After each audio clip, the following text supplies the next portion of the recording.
Hello, fellow Trekkies and Trekkers. Well, welcome everyone to Star Trek Trektember 2021. And this month, we're going to be looking at Season 2 of Star Trek Deep Space Nine.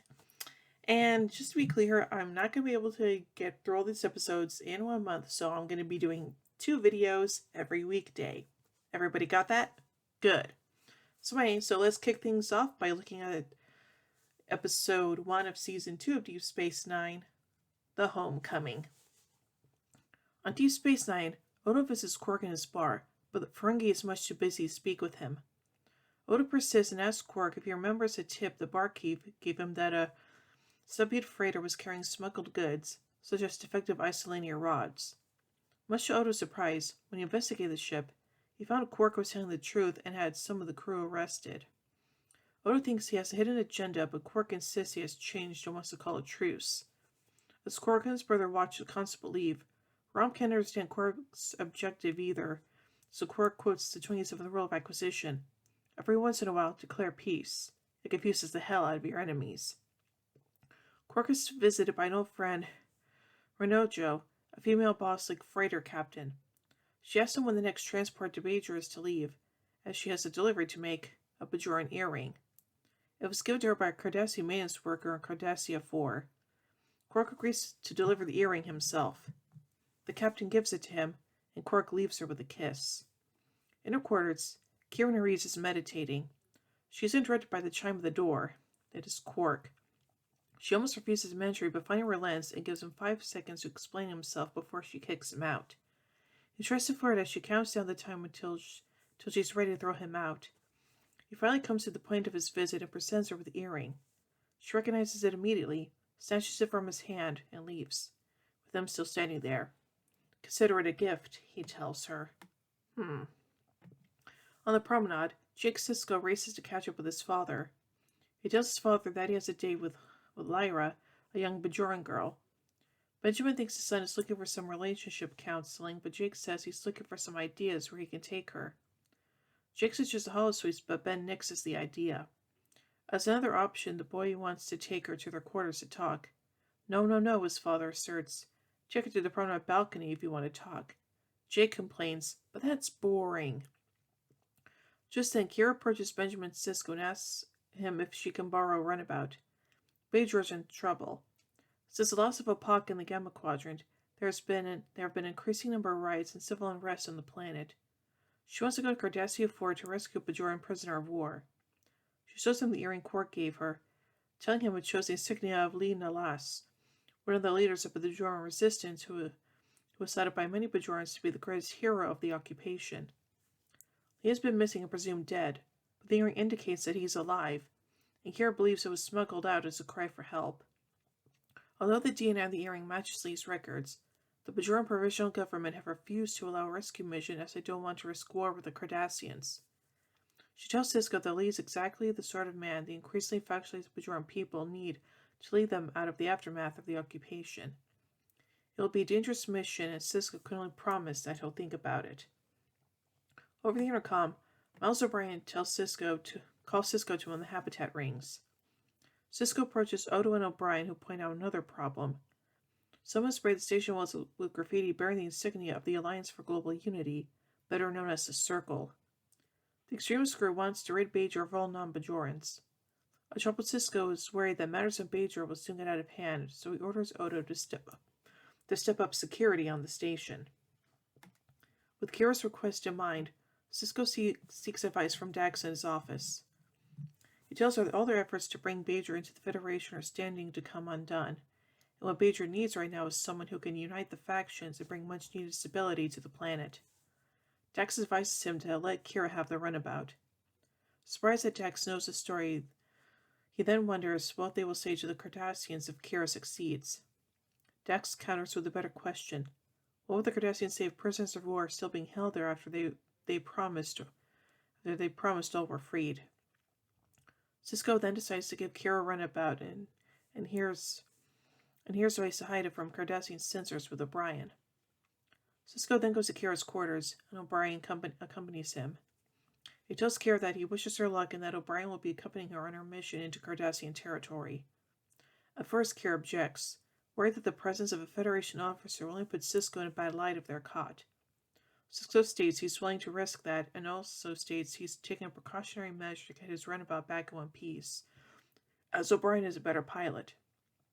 O'Brien mentions that he knows how Cardassians treat prisoners and doesn't want anyone to suffer like that.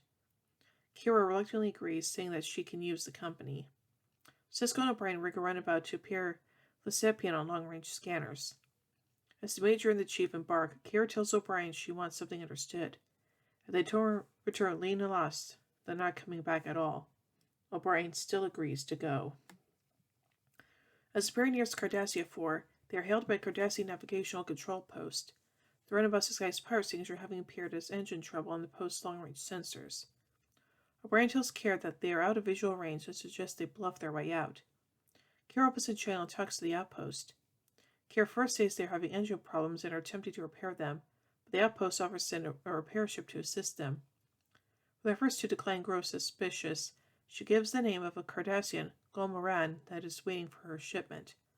The post finally relents and closes the channel.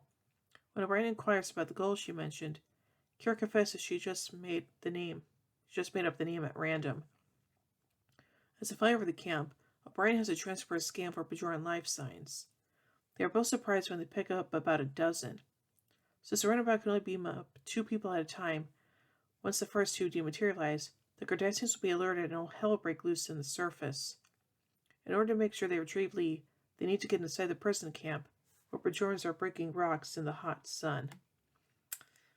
Kira and O'Brien approach the overseer at the entrance and demands to know what they want. O'Brien demands to see the camp prefect. The overseer is uneasy about giving them entrance, so O'Brien offers him Kira's services when she flirts with him. Finally, the overseer accepts and shuts down the force field, with O'Brien warning that no sampling the merchandise until the sale is complete. As Kira walks past the gate, the overseer snaps the force field back on and leaves O'Brien outside. He then asks to see what Kira has to offer. She starts to unbutton her blouse, but still hits the Cardassian under his chin while he's distracted, knocking him out with a few more quick blows. Pulling a phaser, hit him behind her back and taking the force field controller from the unconscious Cardassian, Kira lets O'Brien in and they quickly make their way to the prisoners. Lena Lass isn't sure why these strangers are here. His friend Borm admits that he smuggled the earring out in order to get Lee rescued. Kira and O'Brien hurriedly usher the group of Bajorans out as Cardassian guards come at them with phasers blazing. Lee is hit and they take cover. The group has a grim realization that they cannot escape with all the prisoners. Borm orders Kira to take Lee back to Bajor and insists that he and 3 other prisoners will hold off the Cardassian troops. Reluctantly, Kira allows Borm and the others to sacrifice themselves and receive Lee and the rest of the group. Back on the station, Dr. Julian Bashir is there with the medical team as they dock. Lee is in need of immediate medical attention, and Bashir has beamed them directly to the infirmary. Kira meanwhile seeks Cisco out in his office and inadvertently steps in on a message from Gul Dukat. She's shocked to hear Dukat apologize for the existence of the prison camp, and assure them he will chastise the prefect accordingly. Cisco and Kira are skeptical when he announces that all the remaining prisoners will be released.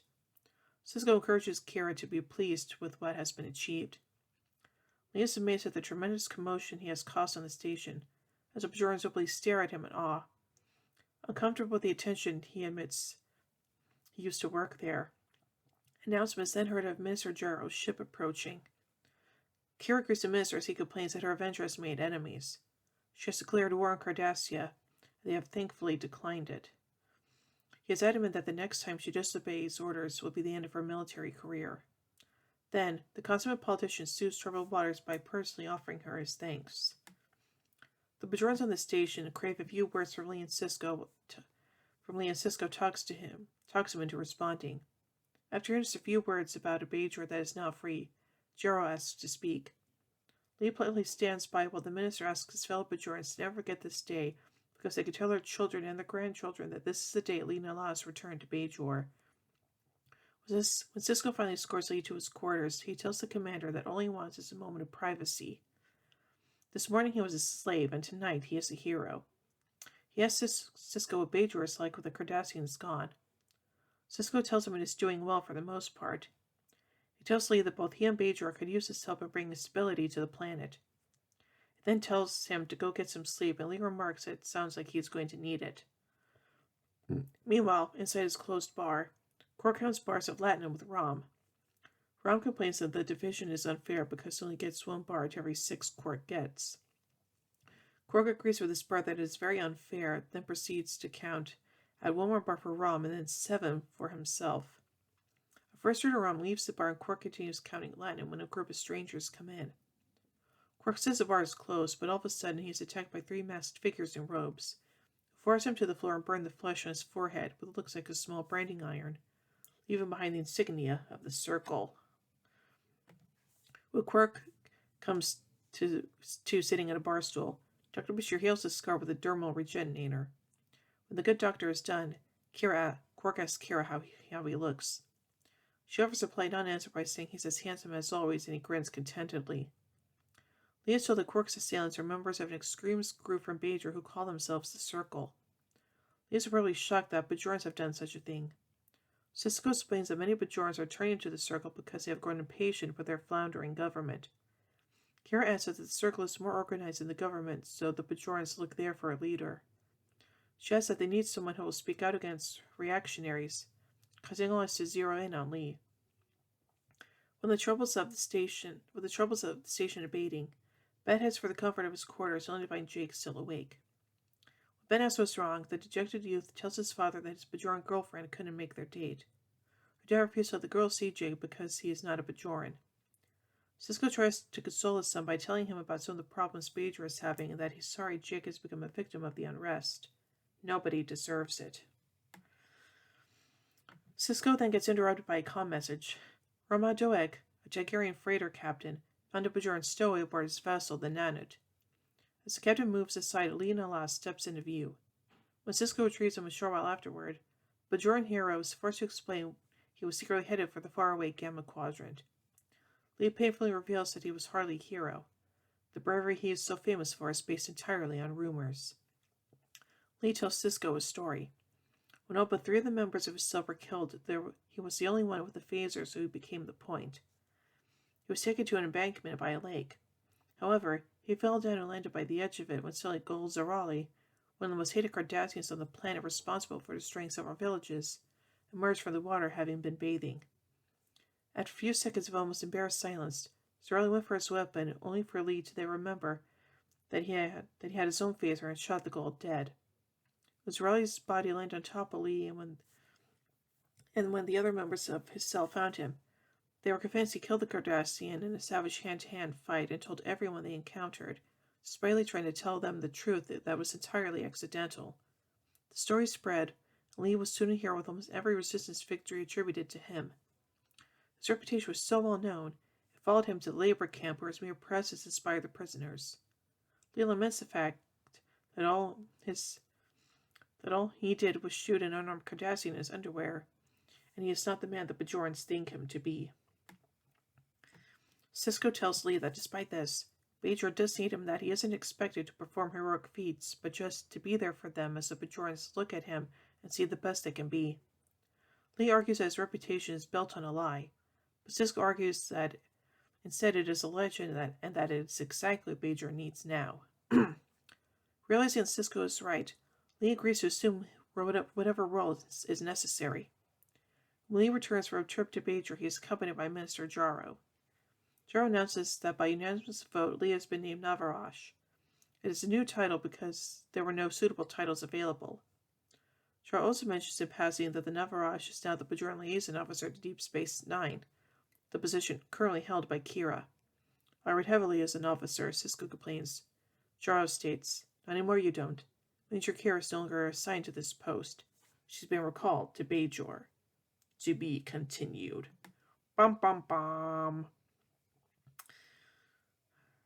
So anyway, let's take a look at some background information about this episode, beginning with the story and script. At the end of Season 1, Michael Piller directed the writing staff to concentrate on the show's uniqueness for Season 2 and to let go of the links to the universe of the Next Generation. As such, for the season's first episode, the writers chose to do a show that couldn't be done on TNG, a show which was completely unique to the world of DS9. The origin of this episode is to be found in a story pitched by Jerry Taylor to the producers of The Next Generation. Michael Piller, Upon hearing the story, however, felt it would better suit Deep Space Nine. Taylor's original story focused upon a Bajoran woman who was picked up by the Enterprise D on a mission to rescue a leader of the Bajoran resistance. She would soon discover, however, that the leader didn't want to be a leader anymore. He had become fed up with leading. When the story was brought over to DS9, Ira Stephen Bear altered the leader figure from a reluctant hero to a mistaken one. He did this based upon the 1962 John Ford movie The Man Who Shot Liberty Valance, which deals with the notion that a legend can be more important than the facts upon which it is based. In the shooting script, Sisko refers to Sandy Kofau rather than Bob Gibson as in the aired episode. And now on to the production. Frank Langella's performances in this episode, The Circle and the Siege, are uncredited as the actor's own request, as he did the show for his children, not for exposure or money. The same happened to John Fleck, but for unknown reasons. The scenes in the labor camp on Cardassia 4 were shot in the Soledad Canyon, north of Los Angeles. The area was known as somewhat inhospitable, and on the call sheet for the first day's shoot was a warning to be on the lookout for bees, snakes, and various unspecified bugs. The services people were even told to bring plaintive sea breeze, which takes the sting out of bug bites. The biggest problem with shooting there, however, was extreme heat. According to Nana Visitor, quote, Coleman and I were sick to our stomachs. We were seriously wondering if we were going into heat prostration. It was perfect Cardassia 4 because it was like hell. Unfortunately, the producers liked the look of the canyon, and the 4th season episode Indiscretion, the 5th season episode The Ship, and the 6th season episode Rocks and Shoals would be all shot there.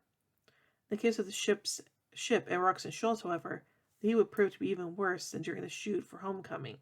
Oh boy. And then the Homecoming, so yeah. And now finally onto some trivia. The 76 rule of accusation is mentioned. Everyone wants to declare peace. It confuses the hell out of your enemies. The Homecoming, along with Circle and the Siege, comprised the first Star Trek episodic 3-parter. The next one wouldn't be done until Enterprise, Borderland, Cold Station 12, and The Augments, which aired almost 11 years later. Leslie Belvis makes her first appearance as Renage, the boss-like freighter captain, in this episode. She later appears in the 3rd season episode The Abandoned and the 4th season finale Broken Link, where her character is named. Bashir is revealed to be keen on military strategy. A jacket worn by Richard Beimer in this episode was sold off on the It's a Wrap sale and auction on eBay. Beginning with this episode, Mark Lime was credited with his character name, i.e. Mark Lima's Gold Ducat, a distinction that most of the series' recurring players would eventually attain. This is the first episode in which Morn does not appear. Interesting. So I think this is a pretty good start to the season, and yeah, the other 2 episodes are going to be even more interesting, so yeah. So overall, I give the episode The Homecoming 4 warp cores out of 5. Anyway, tune in a bit as we take a look at the next episode. Come on. Next episode, The Circle. So, until then, live long and prosper, everybody.